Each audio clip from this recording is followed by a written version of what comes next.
তো এখন আছে একটা রাস্তার সামনে একটা দোকানে, আমার চাচুর দোকান। তো আজকে হচ্ছে যে মুভিটা নিয়ে কথা বলবো, যে দুইটা মুভি মানে এসআরকে কে এভাবে ট্রিবিউট দিতে পারে এটা আমি কখনো ভাবি নাই। কারণ দুইটা মুভি হচ্ছে একটা ছায়া ছায়া, এসআরকে ছায়া ছায়া আর এ কালি কালি আঁখে, এই দুইটা গানকে যে এই দুইটা মুভিতে এত সুন্দরভাবে ট্রিবিউট দিচ্ছে। হ্যাঁ, আরেকটা জিনিস কেউ ট্রিবিউট দিচ্ছে সেটা হচ্ছে গৌগন, তো সেটার কথাই পরে আসতেছি। আগে বলি যে ছিয়া ছিয়াকে এত সুন্দরভাবে ট্রিবিউট দেওয়া আমি মনে হয় আমার লাইফে এখন পর্যন্ত দেখি নাই, যে ছিয়া ছিয়াকে এত সুন্দর এত দারুণ ভাবে স্ক্রিনে ফুটাই তুলছে বা এত দারুণ ভাবে ট্রিবিউট দেওয়া হয়েছে। তো ফার্স্ট অফ অল আমি কোন মুভি, দুটো মুভির কথা বলতেছি, সেটা হচ্ছে ব্ল্যাক আউট আর আরেকটা হচ্ছে মঞ্জিয়া। তো ব্ল্যাক আউট মুভিটা আমার কাছে খুবই ভালো লাগছে, মানে খুবই ভালো না, ব্ল্যাক আউটটা ওভারঅল দারুণ লাগছে। ওয়ান নাইট স্ট্যান্ডের যে মুভিগুলো হয় যেমন কাইথি, দেন আরো অনেকগুলো আছে, নো পার্কিং, এই যে একটা এক রাতের যে কাহিনীগুলো হয়, যে এক রাতের কাহিনীর মধ্যে যে কত কিছু হয়ে যেতে পারে আমাদের ধারণার বাইরে। তো এই এরকম একটা টপিককেই তারা চুজ করছে, এক রাতের মধ্যে যে একটা কি বলে অনেকগুলো কাহিনী একসাথে একত্রে হচ্ছে, কিন্তু আমরা আলাদা আলাদা করে দেখানো হচ্ছে। এখানে যে একটা মজা আছে যে আসলে কোথায় কখন কি ঘটতেছে, সবগুলো যখন একসাথে লিঙ্ক হয়ে যাচ্ছে তখন আরো মজাটা বেড়ে যাচ্ছে, যে আসলে কি হচ্ছিল, কেন হচ্ছিল, এখন কি হবে। তো এটা দেখার একটা মজাই আছে। এন্ড ব্ল্যাক আউট কিন্তু এখানেই সফল, যে তারা এক রাতের কাহিনী দেখাচ্ছে, কিন্তু এই যে এক রাতের কাহিনীর মধ্যে কত কিছু হয়ে যাচ্ছে সেটা কিন্তু আস্তে আস্তে তারা রিভিল করতেছে। তো এটার মজাটা এখানেই, যে কি হচ্ছে, কিভাবে হচ্ছে, শেষ পর্যন্ত কি হয়। তো এটা হচ্ছে দেখার বিষয়। এন্ড ব্ল্যাক আউটটার নামের সাথে খুবই যায়। ব্ল্যাক আউট নামটা হচ্ছে কেন, সেটা হচ্ছে একদিন হঠাৎ করে রাতে পুরো শহর ব্ল্যাক আউট হয়ে যায়, মানে কারেন্ট চলে যায় পুরো শহরে।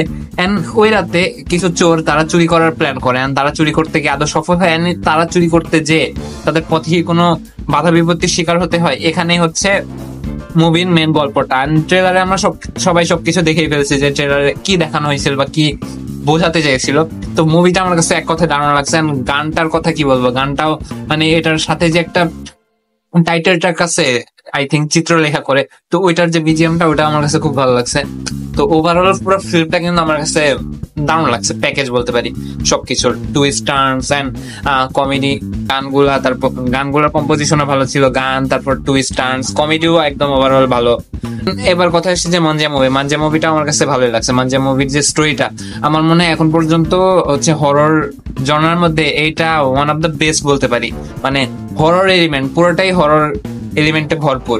কেননা আমরা ভেরিয়াতে দেখছি, স্ত্রীতে দেখছি, ওটার মধ্যে একটা ক্যারেক্টার ছিল যে সুপার ন্যাচারাল ক্যারেক্টার, একটা কোনোভাবে তাদের উপর একটা কি বলে ভূতে ভর করছে বা টাইপের। যেমন ভেরিয়াতে আমরা দেখছিলাম একজনকে কামড়ানোর ফলে সে কিন্তু একটা ভেরিয়া বা নেকড়ে হয়ে যায়। হ্যাঁ, আরবার স্ত্রীতে দেখছিলাম স্ত্রী ক্যারেক্টারটাই কিন্তু পুরোটাই ভূত ছিল।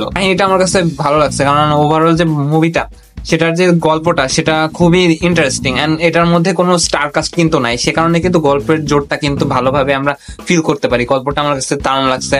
এন্ড এটার মধ্যে যে স্টোরিটা বেসিক্যালি একটা এলাকায়, নির্দিষ্ট এলাকায় একটা ভূত আছে।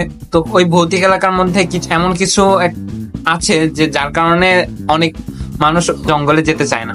এন্ড এই যে ক্যারেক্টারটা আমরা মুভিতে দেখতেছি, যে ভূতের ক্যারেক্টারটা প্লে করতে, সে কিন্তু চায় আরেকজনকে বিয়ে করে সে সুখী হতে। এন্ড এই ভূতটা কিভাবে আসলে ভূত হয়েছে সেটারও কিন্তু আমরা পাস্ট হিস্ট্রি আমরা এটাই জানতে পারি। এন্ড সে আসলে বিয়ে করে সুখী হয়ে জীবনযাপন করতে চায় আসলে। তো এখানে হচ্ছে কাহিনী, যে এই ভূতকে বিয়ে দেওয়ার যে একটা স্টোরিটা, সেটা কিন্তু আমরা পুরো ফিল্মটাতে দেখতে পান।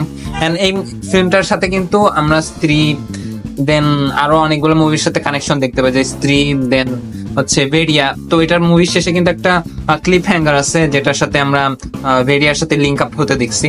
তো ফিল্মটা আমার এক কথায় ভালো লাগছে। কেন, এটার যে স্টার কাস্ট গুলো, মেন লিডে যারা ছিল তারা দারুণ পারফরমেন্স করছে। এন্ড গল্পটাও অনেক ইন্টারেস্টিং করে তুলছে, কারণ নর্মালি আমরা কোনো স্টার কাস্টকে দেখলে মনে হয় যে একটা আলাদা প্রেশার থাকে তাদের উপর, যে তারা তাদের ওই প্রত্যাশাটা পূরণ করতে পারবে কিনা। কিন্তু যদি স্টার কাস্ট না থাকে সেক্ষেত্রে কিন্তু গল্পটার উপরই ফোকাস যায়। তো এখানে কিন্তু গল্পটার উপর পুরো ফোকাসই গেছে। এন্ড গল্পটাও দারুণ ভাবে ডেলিভার করছে আমার মনে হয়। গল্পটা আমার কাছে খুব ভালো লাগছে। এন্ড এখন পর্যন্ত আমার মনে হয় যে স্ত্রী বা ভেরিয়ার মধ্যে ওয়ান অফ দ্য বেস্ট হচ্ছে এটাই। এটা পুরো ফিল্মটাই কিন্তু হরর এলিমেন্টে ভরপুর, কমেডিও আছে, এন্ড ক্যারেক্টার গুলো বেশ ভালো।